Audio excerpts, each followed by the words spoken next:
তারা অ্যাটলিস্ট জানে আসলে তাদের কি করতে হবে। হয়তো পারফরমেন্স আসছে, অনেক সময় আসেনি। টেস্ট টিম আমাদের বরাবরই আমাদের একটু এক্সপিরিয়েন্স বেটার আছে।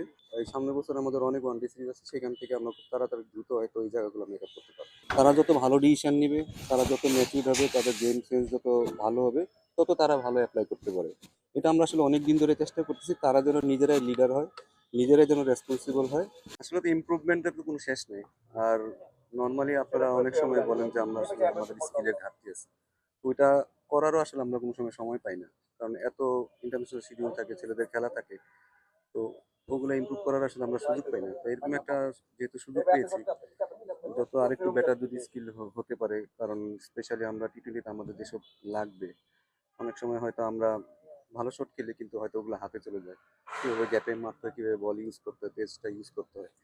এবং আরেকটু যদি নিজেকে আরেকটু ডেভেলপ করতে পারে, যে হয়তো কম রিস্ক নিয়ে কীভাবে আসলে বাউন্ডারি আদায় করা যায় এবং কীভাবে আসলে সিঙ্গেলসে ডেভেলপও করা যায়, সেগুলো নিয়ে আসলে কাজ করব। কারণ যে কয়টা দিয়ে সময় পেয়েছি, হয়তো যতটুকু পারা যায় স্কিলে যদি ডেভেলপ করতে, সেটা যদি তারা বিপিএলে অ্যাপ্লাই করতে পারে, এটা আমাদের জন্য স্যাটিসফাই হবে এবং হয়তো ওয়ার্ল্ড কাপেও আমাদের কাজে লাগবে।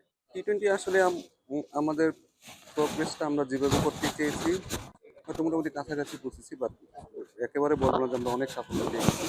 বাট যতটুকুই সাফল্য আসছে এটা টি-20 থেকেই আসছে।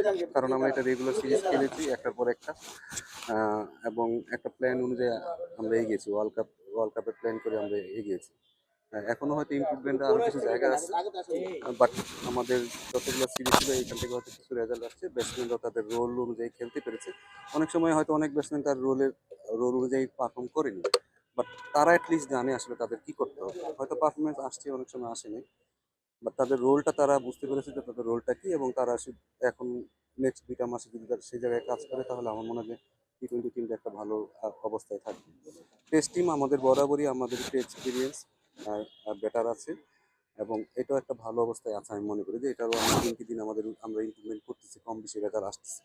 বাট ওয়ান ডেটা আমরা অনেক দিন পর পর সিরিজ খেলতেছি, এটা রেজাল্ট আসছে না। এবং সেই সাথে আমি যদি বলি যে আমাদের ধরেন 4 জন 5 জন যারা ছিল, তারা অনেক দিন ওয়ানডে ক্রিকেট খেলেছে, এবং ওই জায়গাটা আমাদের আসলে ফিল আপ করতে হলে তো আমাদের একটু সময় দিতে হবে।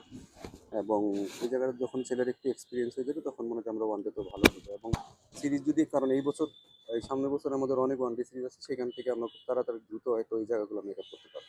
এটা আসলে আমরা অনেক আগে থেকেই করা শুরু করছি, স্পেশালি টিম মিটিংয়ে ছেলেরা যেন আহ, একটু কথা বলে, ছেলেরা যেন টিম মিটিংয়ে পার্টিসিপেট করে, এবং তারাই যেন মিটিংটা চালায়, এবং তারাই যেন ডিসিশন নেয়। কারণ দিন শেষে তারাই খেলবে, আমরা খেলবো না।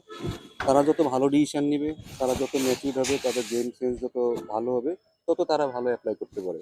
তো এইটাও এক ধরনের মেথড, যে আসলে কিভাবে নিজেরাই নিজেদের কোচিং করাবে, একজন আরেকজনের তা বলবে, টিমের ভিতরে কথা বলবে, টিমের স্ট্র্যাটেজিতে তারা কথা বলবে।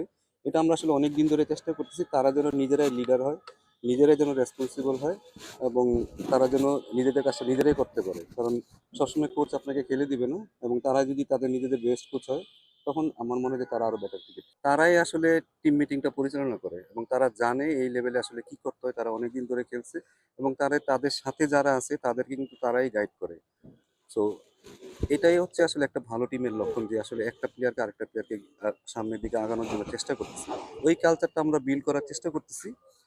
বাইরে থেকে আপনারা অনেক কিছু মনে করতে পারেন, বাট কালচারটা যত বিল্ড হবে, আমার মনে হয় যে এই ধরনের কালচারের জন্য একটা ছেলে আরেকটা ছেলেকে শেখানোর চেষ্টা করবে এবং নিজেদের এক্সপিরিয়েন্সটা শেয়ার করবে, তখন টিমটা অটোমেটিকলি কিন্তু ভালো হয়ে যাবে। তো এইভাবে আসলে আমাদের সবকিছুই করানো হচ্ছে, যেগুলো আনসিন। বাট আমি যেটা বললাম, যে যখন প্লেয়াররা নিজেরাই বুঝতে পারবে যে প্রতিটা সিচুয়েশনে তার কি করতে হবে, তখন টিমটা অটোমেটিক্যালি কিন্তু ভালো রেজাল্ট করার চান্স বেশি থাকে। তাদের সব দিকেই নজর রাখা হবে, কারণ তারা তাদের মেন্টাল সাইডটা কিরকম আছে, তাদের ফিজিক্যাল সাইড কিরকম আছে, তারা টেকনিক্যালি কিরকম করতেছে, সবকিছুতে আমাদের নজর রাখতে হবে। আমাদের তো দেখতেই হবে যে আসলে কে কোথায়। কারণ দেখা গেলো যে এখানে ন্যাশনাল টিম একটা ট্রেনার যেভাবে ট্রেনিং করাচ্ছে, হয়তো বিপিএল এর সময় সেই ট্রেনিংটা সে পাচ্ছে না। তার ফিটনেস ডাউন হলে তো পরবর্তীতে এটা তো আমাদেরই আবার এটা দিতে করে, তারপরে আবার তাকে ফিট করে নিয়ে আসতে হবে। তো এই জিনিসগুলো পুরো লক্ষ্য রাখা হবে, তারা যেন প্রতিটা সেক্টরেই তারা যেন ওয়ার্ল্ড কাপের জন্য রেডি থাকে, কারণ খুব বেশি সময় থাকবে না। এখন ওয়ার্কলোড ম্যানেজের জন্য আমাদের যেহেতু ট্রেনার আছে, আমরা সবসময় মেজর করি। ওয়ার্ল্ড কাপ এর আগের বিপিএল এর সময় কিন্তু আমাদের ট্রেনার যে ছিল, সে কিন্তু সবসময় মনিটর করছে কীভাবে ওয়ার্কলোডটা হচ্ছে। এবং ছেলেরা এখন আগের থেকে অনেক ম্যাচিউর। স্পেশালি আমাদের সাথে যেসব ছেলেরা আছে, তারা কিন্তু নিজেদের ওয়ার্কলোড বলেন, ফুড হ্যাবিট বলেন, তারা কিন্তু অনেক আগের থেকে নিজেরাই অনেক আপগ্রেড। সো আমার মনে হয় যে কিছু সমস্যা হবে এবং তারা নিজেরাও জানে আসলে তাদের জিমে কি করতে হবে, কারণ আমাদের বলতে হয় না এখন যে ছেলেদের এই তোমরা জিমে যাও তোমাদের এটা করতে হবে, তারা নিজেরাই জানে তাদের কি করতে হবে। আপনি আগে হিস্ট্রিতে কি করছেন, কত সাফল্য পেয়েছেন সেটা কিন্তু খুব বেশি ম্যাটার করে না। আপনি সামনের দিনটাতে আপনি কিভাবে খেলতেছেন, আপনার কখন কনফিডেন্স আসবে সেটা কেউ বলতে পারে না। আমি মনে করি যে এই অপরচুনিটিগুলা, এতগুলা ম্যাচ খেলবে, এই অপরচুনিটিগুলো যদি তারা ঠিকমতো কাজে লাগে তাহলে ভবিষ্যতে এটা তাদের জন্যই বেটার হবে। আপনি মিস করেন কিনা আসলে? আমি নর্মালি কোনো কিছু মিস করি না।